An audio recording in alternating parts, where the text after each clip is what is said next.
Donc, correction de dernière partie de la correction de l'exercice 5, page 69, où je vous ai dit que la question B était pour moi très très compliquée. Alors, je vous ai représenté ici la problématique. On a notre verre, excusez-moi, il est à moitié vide ou il est à moitié plein, vous voyez ça comme vous voulez. Et en gros, on nous demande de savoir quelle est cette fameuse hauteur H, que j'ai décidé d'appeler H',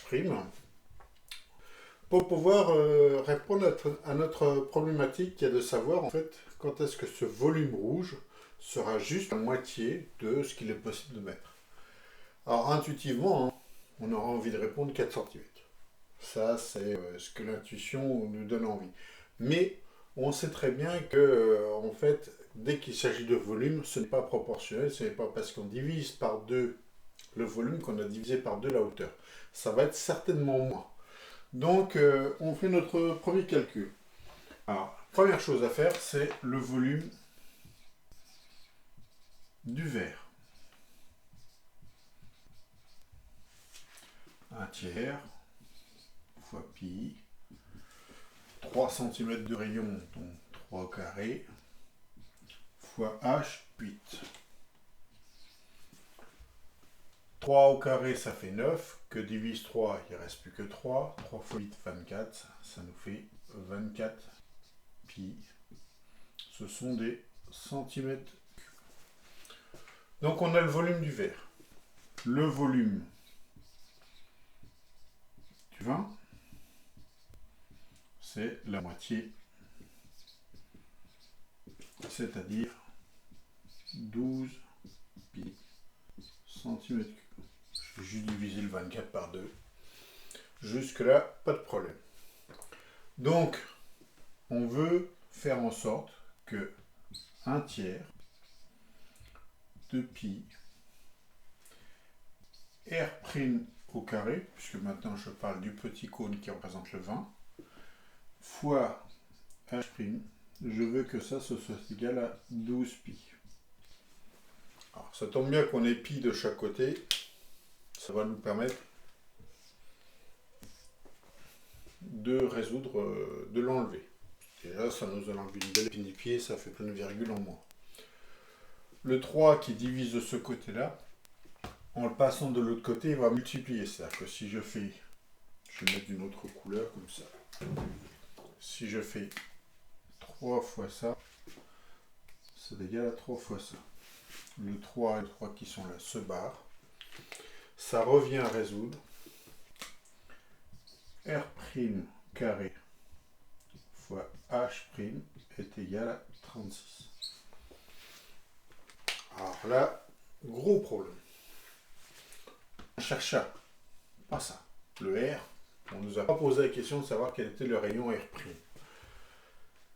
Donc comment je vais pouvoir m'en séparer? Comment je vais pouvoir le voir? Alors je vais réécrire ce que l'on cherche à résoudre maintenant.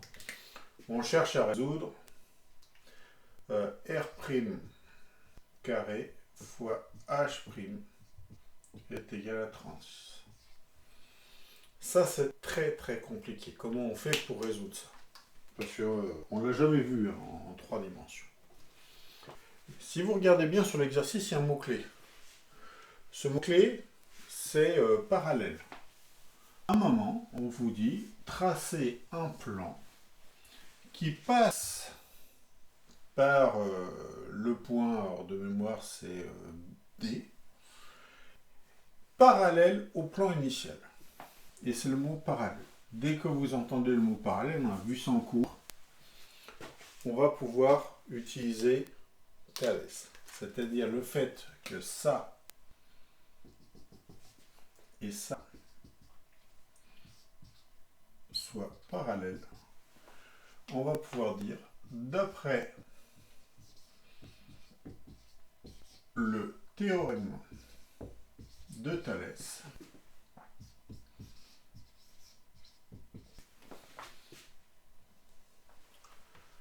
H sur H', on va appeler ça H, sur H' est égal à, ça on va l'appeler R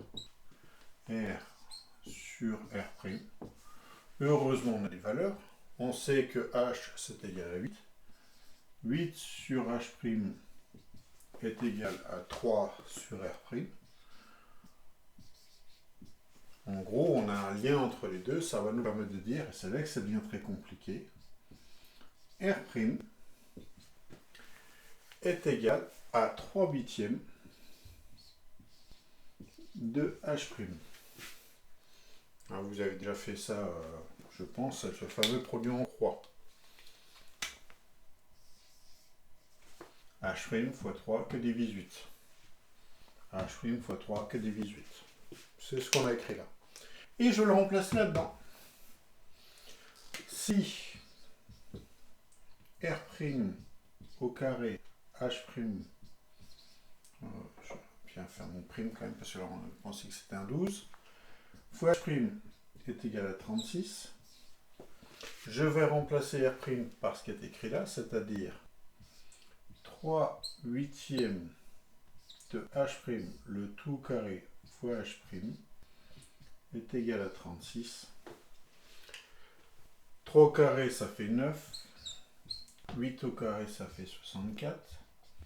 H' au carré, ça fait H' au carré. Fois H', il y en a un de plus, ça fait H' cube. Et ça, c'est égal à 36.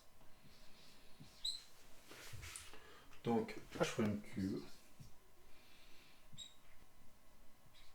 est égal à 64 fois 36 que divise 9, ce qui est égal à 256. Hop. Et on finit. H' cube, je réécris, est égal à 256. Donc ça veut dire que H' est égal à racine cubique de 256. Et racine cubique de 256, c'est à peu près égal à 3, j'ai un doute, je l'avais noté là, on va refaire. Donc racine cubique ici.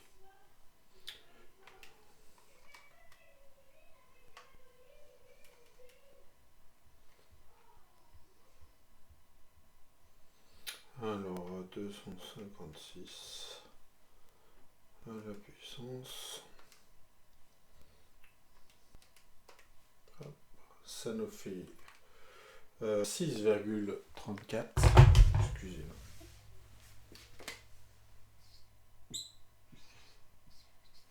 Je regarde ce nombre-là.